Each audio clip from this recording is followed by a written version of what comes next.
نماز کو تو چھوڑ دیں. اینڈ شی سیز کہ میری امی کہتی ہیں کہ اگر آپ کی نیل پالش لگی بھی آپ کی نماز نہیں ہوئی. میں کہا اللہ یہ اتنے فالتو بیٹھے ہیں کہ وہ یہ دیکھ رہے ہیں تمہارے 5 یعنی اس خربوں کی یونیورس میں ایڈا بنا بیٹھا ہے اللہ. قال فرماتے ہیں وہ بھی دن تھے یہی مایہ رانائی تھا، نازش موسم گو لالا و صحرائی تھا. جو مسلمان تھا اللہ کا سودائی تھا، کبھی محبوب تمہارا یہی ہر جائی تھا.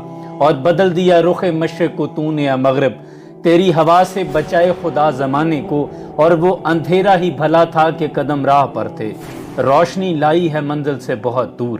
بقول اقبال کے ہمارے وہی دن اچھے تھے جسے آج یہ لبرل کچھ چند پڑھے لکھے لوگ پتھر کا زمانہ کہتے ہیں، دقیانوس کہتے ہیں. ہم وہی اچھے تھے جن کے ایمان تو مضبوط تھے، ہم راہ حق پر تھے. یہ 2-4 جماعتیں جو آج پڑھ لی ہیں اہل مغرب کے مطابق، تو پھر اب ہم اگر مگر چونکہ چنانچے میں پڑ گئے ہیں، ادب سے ہم خالی ہو گئے ہیں. وہ جو اقبال نے کہا کہ تعلیم کے تیزاب میں ڈال کر اس کی خودی کو ہو جائے ملائم تو جدھر چاہے سے پھیر. اور تاثیر میں اکثیر سے بڑھ کر یہ تیزاب سونے کا ہمالہ ہو تو مٹی کا ایک ڈھیر. اب ان محترمہ کے الفاظ ہیں کہ معاذ اللہ اللہ اتنا ویلا بیٹھا ہوا ہے، جبکہ قرآن میں اللہ ارشاد فرماتا ہے کہ کائنات کی کنجیاں اس کے خزانے میں ہیں. کائنات میں ایسی کوئی چیز نہیں، کوئی دانہ، کوئی ہری، کوئی سوکھی چیز زمین کے پرتوں میں بھی موجود نہیں جس کی تمہارے خدا کو خبر نہ ہو. اور درختوں کے پتے نہیں ہلتے جب تک اس کا حکم نہ ہو. اور وہ ذات پاک ہے جس نے تمہارے اوپر ان 7 آسمانوں کی پرتیں بنائی، پھر بھی ہم مخلوق سے غافل نہیں ہیں. یعنی بغداد کے کالے پہاڑوں پر چلنے والی کالی چینٹیوں کے وہ ننھے قدموں سے بننے والی جو لکیر بنتی ہے، میں خدا وہ بھی دیکھ رہا ہوں.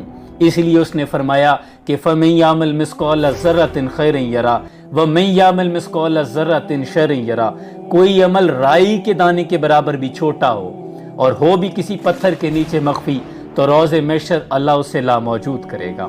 وہ ذات پاک ہے جو ہر چیز کا علم رکھتی ہے. خدا کے لیے بولنے سے پہلے سوچ لیا کریں کہ ہم کس ذات کے بارے میں بات کر رہے ہیں. اور ہمیں تو اس کی عبادت کے لیے یہ بھی حکم ہے کہ آستین چڑھائے ہوں تو آستین کھول کے بند کر لیے جائیں. ایسے نماز میں کھڑا ہونے کا حکم نہیں. اور یہاں دنیا داری میں کسی بڑے افسر کے پاس پیش ہو جاتے ہو تو سر سے لے کے پاؤں تک زاویہ ادب میں ڈھال جاتے ہو. آپ ہر چیز کا خیال رکھتے ہیں. آپ گندے کپڑے پہن کر آفس نہیں جاتے کہ یہ آفس کا معیار نہیں ہے اور وہ رب کی بارگاہ ہے. وہاں آپ نے کس طرح جانا ہے، وہاں تو شرط ہے نا، طہارت تو شرط ہے. پھر اس کے بعد الفاظ کا بھی خیال رکھا جاتا ہے کہ میں کتنی بڑی ہستی کے بارے میں بات کر رہا ہوں، جس کی بارگاہ میں صحابہ یوں بیٹھتے تھے کہ سروں پہ پرندے بیٹھ جایا کرتے تھے. یعنی جسم میں جنبش بھی پیدا نہیں ہوتی تھی. مطمع نظر فقط اصلاح ہے، کسی کی دل آزاری مقصود نہیں. صرف اتنا کہنا تھا کہ ادب پہلا کرینہ ہے، محبت کے کرینوں میں. سلام پہنچے.